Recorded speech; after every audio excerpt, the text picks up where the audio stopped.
Welcome back, everyone. Ready to dive into another deep dive with us? Always. Awesome. Today, we're looking into the story of Corneliu Codreanu and the Romanian Iron Guard. Yeah. You know, Mm-hmm. you've probably heard the labels fascist, anti-Semitic, violent, Yeah, but we're going to go deeper than that today definitely. to unpack their ideology Right. and try to understand what led to their end. It's a story that's often, just boiled down to those labels without really getting into the details of Codreanu himself. Right, and what he actually believed. Exactly. What drew people to the movement. Yeah, and to guide us, we have Julius the Evola's first-hand account, Okay. the tragedy of the Romanian Iron Guard. Codreanu. Perfect. And he actually met Codreanu, right? He did. Face to face. Yeah, just a few months before Right. everything went down. Yeah, so what makes his account so interesting? Well, Evola wasn't just some random guy. He was a prominent Italian philosopher. Okay. Already sympathetic to nationalist and anti-modernity ideas. Yep. So he was already kind of interested in Codreanu. Yeah. Okay, so let's set the stage. What was going on in Romania at the time? So Romania in the 1920s and 30s was a place of intense political and social upheaval. Okay. Still finding its footing after World War I. Right. Lots of anxiety about communism spreading from the Soviet Union. Right. And it was in this climate that Codreanu emerged. Okay. This powerful voice, Yeah. appealing to this desire for stability, order, a return to traditional values. Okay, and that's where the Iron Guard came in. Exactly. They weren't just a political party. They were a movement, Okay. a way of life. Interesting. Yeah. They established these communities called nests. Nests. Yeah. Ascetic living spaces focused on discipline and spirituality. Yeah. Rejecting the decadence of modern life. You can imagine, a group of young men living communally, Right. devoting themselves to physical training, prayer, fasting, all in the name of national revival. That's intense. So how did a group with such unconventional practices gain traction in Romanian society? What was it about Codreanu's message that resonated with people? I mean, part of it was definitely his charisma. Okay. Evola describes him as this almost mythical figure, Oh, wow. piercing eyes, aura of authority. But it was more than that. Right. He tapped into these deep anxieties and aspirations. Okay, like what? Well, there was widespread discontent with the existing political system, Correct. seen as corrupt, ineffective. Yeah. And Codreanu offered this radical alternative, Okay. rejecting democracy in favor of a strong leader Interesting. who embodied the will of the nation. Okay. This idea of a single unifying figure Right. really appealed to people Makes sense. who were tired of this messy, parliamentary politics. Yeah. And this rejection of democracy, this was tied into his broader worldview, right? This idea of creating a new man. Absolutely. He believed that Romania needed a fundamental transformation, Okay. like a rebirth. Rooted in its traditional values and spiritual heritage. So the new man was the antithesis of... Right. Someone who was disciplined, self-sacrificing, Okay. fiercely patriotic. And this was opposed to, the materialistic... The materialistic, individualistic Yeah. Western figure that was being promoted by, Right. liberalism and communism. He saw them as kind of the same. Yeah, kind of lumped together. Yeah. Okay, so it sounds like he was drawing a pretty clear line between his vision for Romania and the ideologies he saw as threatening. And didn't his anti-Semitism play a major role in this? It did, yeah. Anti-Semitism was unfortunately pretty pervasive in Europe at the time. Right. And it was deeply intertwined with Codreanu's ideology. Right. He believed there was a Jewish conspiracy aiming to undermine Romania from within. Wow. Controlling its finances, media, political institutions. Wow. And to give you a sense of how central this belief was to him, he outlined a 6-point plan. Yeah. That he thought Jews were using to achieve their goals. Yeah. A 6-point plan. What did that entail? It ranged from, spreading atheism and materialism to weaken people's faith, Okay. promoting moral decay through things like alcohol and promiscuity, to controlling the press and sowing discord among Romanians. Wow. It taps into these fears of this powerful hidden enemy controlling society from within. Right. And these anxieties were very common across Europe at the time. Right. And they fueled the rise of these extremist movements. Yeah, okay, so Codreanu believed that Romania was under attack both from external forces like communism and this internal hidden enemy in the form of a Jewish conspiracy. And the Iron Guard was his answer to these threats. In a way, yes. Ah. The nests were meant to be these training grounds for this new man, creating a generation of Romanians Right. who would be physically and spiritually ready Wow. to defend their nation Yeah. from these enemies. And their commitment to action wasn't just theoretical, right? They had this death battalion. Yeah. They did. Whose members took vows of celibacy and were literally prepared to die for the cause. Yeah, it was a serious commitment. Wow, that takes dedication to a whole other level. Yeah. So how did this blend of intense spirituality, militant nationalism, and anti-Semitism play out in the real world? Did the Romanian government just stand by and watch all of this unfold? Not quite. Okay. As the Iron Guard's popularity grew, Hmm. so did the government's concern. Okay. They saw Codreanu and his followers as a threat, Right. and a power struggle began. Sounds like things are about to get interesting. So we'll explore that power struggle in part 2. We will. Okay, thanks for listening, everyone. Join us next time. See you then. So we left off with the Iron Guard gaining popularity. Yeah. And the Romanian government starting to see them as a real threat. Mm-hmm. What happened next? Well, it's important to remember that this was a time of immense political instability. Right. Governments were rising and falling, Yeah. economic turmoil, Uh-huh. and the threat of communism loomed large. And the Iron Guard thrived in this environment, Yeah. presenting themselves as the only ones who could restore order, Right. protect Romania's national interests. But their methods, especially, their embrace of violence, Yeah. that must have made it difficult for them to, gain mainstream acceptance. You'd think so, but it's a bit more complicated than that. Okay. Remember, they weren't just thugs. Right. These were deeply idealistic people. Mm-hmm. And a lot of people were drawn to their vision Okay. of a, spiritually and morally revitalized Romania, Right. and their willingness to take action, to fight for what they believed in. Mm-hmm. That resonated with people who felt like the traditional political system was failing them. Right. So it was a mix of idealism Yeah. and disillusionment that fueled their rise. Exactly. And as they grew in strength, Mm-hmm. the government's attempts to suppress them often backfired. Okay. It turned Codreanu into a martyr Right. in the eyes of his followers. So, give me an example of that. How did that actually play out? Well, for example, during one trial Okay. where Codreanu was accused of sedition, Mm-hmm. over 19,000 lawyers from across Romania Wow. offered to defend him. That's incredible. It was a sign of the movement's widespread support, Yeah. and the government struggled to contain it. 19,000 lawyers. That's wild. So how did the government respond to this growing challenge? They tried a variety of tactics, Okay. from political maneuvering Mhm. to outright repression, Okay. arrests, trials, even assassinations. Oh, wow. But the more they tried to crush the Iron Guard, Mm-hmm. the more determined and radicalized Yeah. the movement became. Wow. So it just It was this vicious cycle, of a feedback loop. right, Yeah. with both sides escalating. And how did Kodron himself navigate this treacherous political landscape? He's a charismatic and cunning leader, Okay. able to rally his supporters Mm-hmm. and exploit the weaknesses of his opponents. Interesting. He understood the power of symbolism Right, and uh-huh. martyrdom, often turning his trials and arrests Okay. into opportunities. So despite facing constant pressure, Right. the Iron Guard continued to gain momentum. They did. Did they ever come close to actually taking power? So there was a brief moment in 1937 Okay. when a government sympathetic to the Iron Guard, led by Prime Minister Octavian Goga, Mm-hmm. came to power. Okay.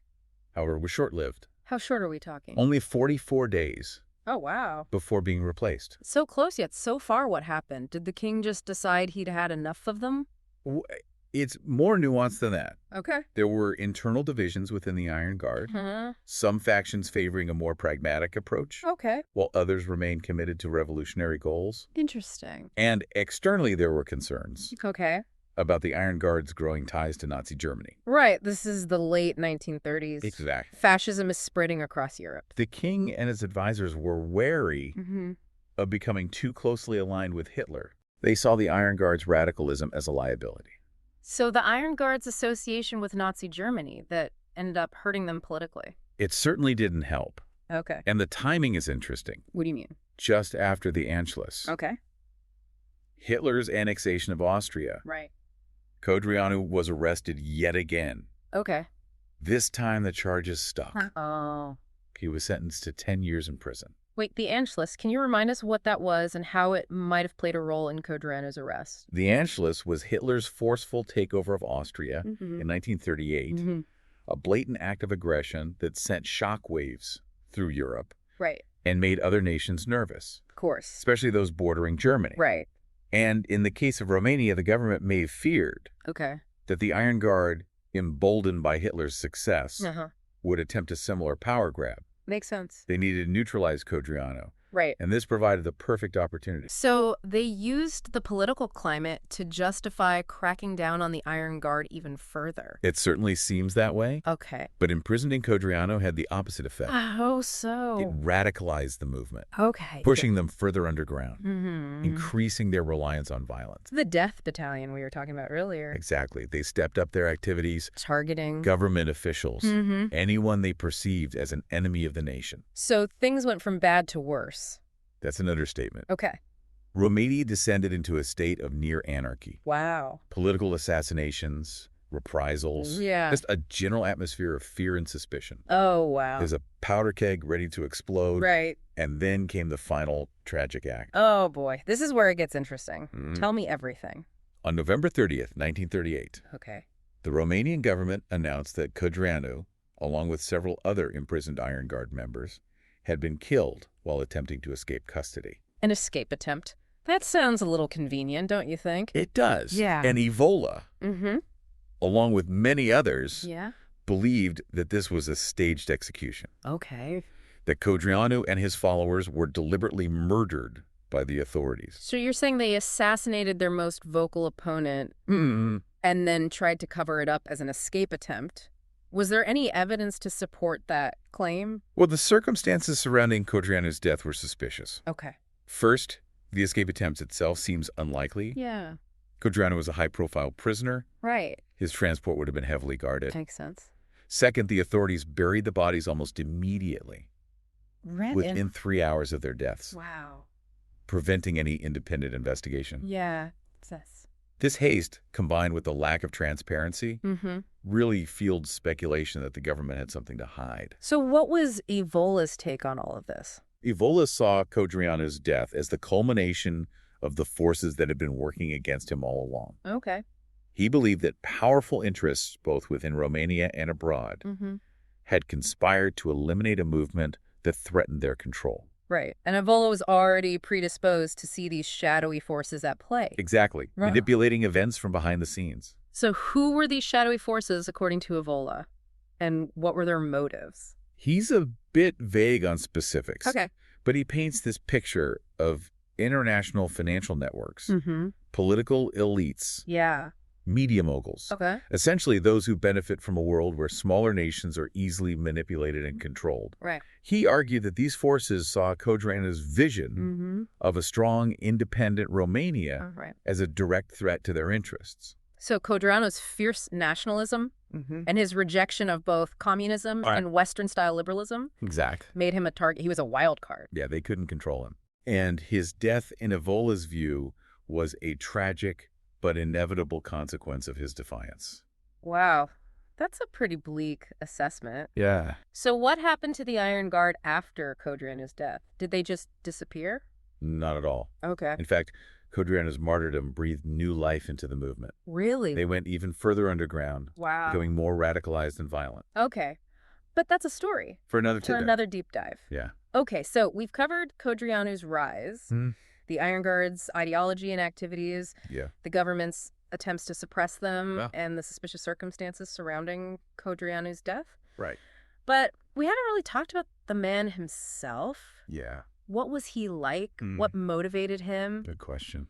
Let's explore that in part 3. So we spent a lot of time talking about the Iron Guard and their clashes with the government, Mm-hmm. but I want to know more about Codreanu the person. Right. What was he like as a man? That's a question that continues to, fascinate historians. Yeah. Evola paints a pretty romanticized portrait of him in his account. Okay. He describes him as a man of deep conviction, driven by this profound love for his country, Right. desire to restore it to what he saw as its former glory. Okay. He emphasizes Codreanu's charisma, Yeah. his almost spiritual aura, his ability to inspire this unwavering loyalty in his followers. But there must have been more to him than just charisma and idealism, right? Of course. I mean, he led a movement that, engaged in violence, Yeah. espoused some pretty extreme views. He was a complex and contradictory figure, Okay. a devout Christian Mhm. who believed in the power of prayer and self-sacrifice. Right. Yet he was also capable of condoning brutality and ruthlessness Wow. to achieve his goals. Yeah, it's interesting how his vision of a spiritually pure Romania Yeah. seems to clash with, his embrace of Nazism.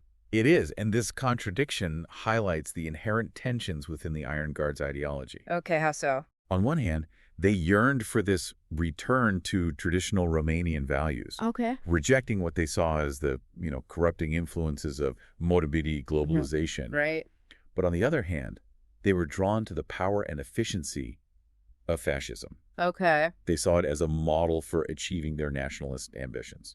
So was he a true believer in Nazi ideology, or was he just using it as a means to an end? It's hard to say for sure. Yeah. Evola downplays the connection between the Iron Guard and Nazism, Okay. argues that Codreanu's main motivation was always Romanian nationalism. Mm. He suggests that Codreanu saw Hitler's Germany as a potential ally Right. in the struggle against communism and the forces that he believed were undermining Romania's sovereignty. But their shared anti-Semitism must have been a factor, right? It undoubtedly was. Yeah. Anti-Semitism was a core element of both Nazi ideology and Codreanu's worldview. While undeniably virulent, Mm-hmm. was framed within a specifically Romanian context. He saw Jews not just as a religious or ethnic group, but as a force that was actively working to undermine Romanian identity and interests. So his anti-Semitism was more about national preservation Yeah. than racial hatred? It's tough to disentangle the two, Right. but it's worth considering that Codreanu's anti-Semitism, Mm-hmm.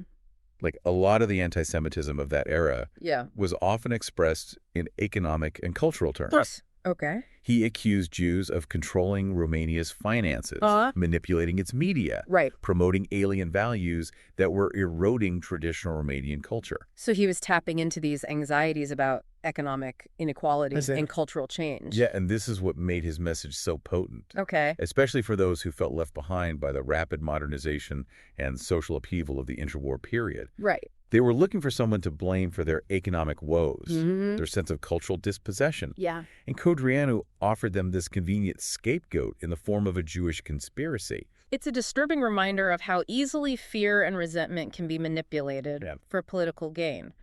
So what's the takeaway from all of this?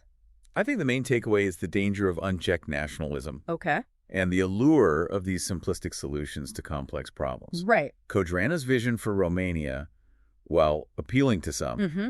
was ultimately based on exclusion, intolerance, and a rejection of democratic values. Right. His movement, fueled by resentment and fear, Yeah. ended up contributing to the very chaos and instability it claimed to oppose. That's a really powerful lesson, and one that's sadly still relevant today. It is. We see the same forces at play in many parts of the world, Right. with nationalist leaders exploiting anxieties about globalization, Mm-hmm. immigration, Yeah. economic inequality to gain power. It's like history is repeating itself. Yeah, in a way. Yeah. And just as Codreanu's vision for Romania ended in tragedy, Right.